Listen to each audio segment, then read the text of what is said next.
Patricia, this Pixar short's for the birds. Shiv for the birds. For the birds. Yeah, it's such a funny joke. So, the idea of this Pixar short, and by the way, we're not making fun of it. I actually do like this one. Actually, it's, I do like this one too. It's just that it was just an obvious joke. Yeah. So, the idea is that these small little like pigeon like birds that are all like socializing amongst themselves, and then are basically greeted by this very big, goofy looking bird. And it surprisingly kind of looks like the snipe from Kevin from Up in some way. Like, maybe it's a precursor to it. Yeah, so maybe it's a long distance relative. I don't know. So anyway, I don't know. Long distance relative of Kevin decides to insert himself into the conversation amongst the the little birds, which they don't particularly like, and so he ends up bringing the telephone pole all the way down, and so they turn him over, and then they try to release him from the. From the telephone pole, only to realize that if they did so, they would be sprang right up into the air and lose all their feathers. So So this short was featured in Monsters Inc. and it kind of matches because they're blue and Sully is blue. Well, I don't think it was that. I think it was just more kind of like, with Monsters Inc., it was filled full of like, like slapstick moments, like, bits when like, the physics of, Mike Wazowski was basically, they'd be sticking in his mouth full of books and then like, having stuff land on his head, and then like, they'd be, talking about, going through garbage and things like that. I think they were really like playing on like the physical humor of stuff, and I think for the birds, I think in regards to like physical comedy, I think it goes really well with Monsters Inc. in that regard. Yeah, I think it does really well too, and I think that with the short, I've actually seen this short during my interpersonal communication class, where we were discussing about how less communication or even no communication can still be able to showcase a story or how a person feels without even saying anything. And we just thought it was very fascinating that you can be able to do short films, or you can be able to do even movies with little to no talking, and the emotions can be able to come across on the screen. And it's like we learned that in class, and it's something that is very important, especially if you're a communications major. And that's the thing that a lot of people seem to overlook, is that just because you're a movie or you're a TV show or anything like that doesn't mean you need to rely on talking to get a point across. And the parents are always concerned about their kids saying like, oh, if something is not going on every 5 seconds, then they'll get bored with it. Mm-hmm. So, the idea that, in regards to physical comedy, I mean, it's something that's been playing out within all these other shorts as we've gone forward. So, it's so in a way, For the Birds is kind of like not, unique in that aspect, but in regards to how it performs in obviously as its own entity, is all the physical humor, all the all the feathers flying around. Things like that, and just the idea of like the guy being the odd one out, and then basically get the one who basically gets his way in the end.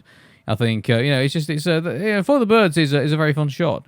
Yeah, absolutely. It is a very fun short, and definitely one that is, very lovable and kind of a bit quirky with its presentation about how, the birds were trying to, stick together as like one entity, and then one giant bird comes along and they're like, no, we don't want him. He's different from us. And then when they try to remove him from the line, and then they see that they're in big trouble when the more that they lower down, that they have a strong feeling that they're not going to turn out well in the end, and it doesn't turn out well in the end when they lose all their feathers, and then the big bird just laughs at them. It's like, just you always have to accept those who are different from you. Mm-hmm. And I love like how this all is played out through sounds. It's not again, it's it makes me wonder if this was a precursor to WALL-E in some way.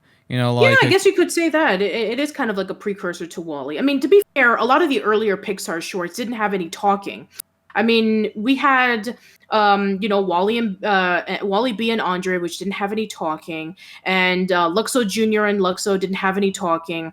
Tin Toy didn't really have a lot of talking other than just like the stuff in the background with the TV and the baby. I guess you can kind of count that. And then with Knickknacks, they're singing, but nobody's talking.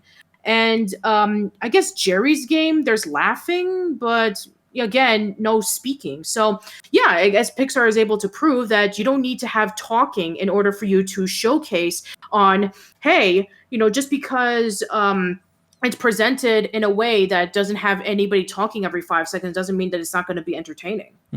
And there was some Easter eggs for this. Apparently, For the Birds was put in 2006 Pixar movie Cars. When Lightning McQueen is on the back of the Mac, they drive down the freeway and pass a section with a power line where the birds resting on the top, so you can actually see them in Cars. Okay. And also, a similar appearance occurred in Inside Out when Riley and her family are driving to San Francisco at the beginning of the movie. So apparently they're in Inside Out too. Around to this, so they've got around the Pixar universe a little bit, according to. Okay, well, I mean, it took them long enough to include that because that was like 6 years later for Cars, and then like another 6 or 7 years for Inside Out. So yeah, I mean, it does make a lot of sense because we've already talked about how Tin Toy was featured in Toy Story 4, and I guess Jerry's Game was featured in Toy Story 2. And then we have the birds in Cars and in Inside Out. So, sure. Yeah. And actually, funny enough, there's actually a monument to the For the Birds in Velasquez in, where is that? In Ukraine, apparently. So there is actually a little statue of like all the birds all lined up in wood.